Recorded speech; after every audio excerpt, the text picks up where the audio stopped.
தென்கிழக்காசியாவிலேயே ஒரே பாலின திருமணத்தை அங்கீகரித்த முதல் நாடான தாய்லாந்தில் அச்சட்டம் ஒரு வழியாக அமலுக்கு வந்துள்ளது.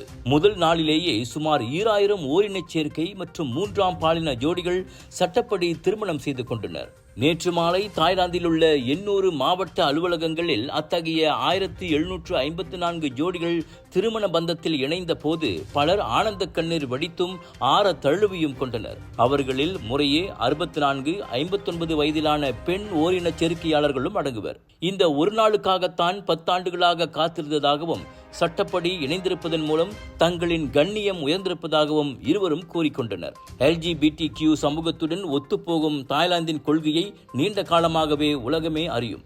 ஆண் பெண் திருமணத்தை போன்றே ஒரே பாலினத்தவரின் திருமணத்தையும் பெருவாரியான தாய்லாந்து மக்கள் ஆதரிப்பது கருத்து கணிப்புகளிலும் தெரிய வந்துள்ளது.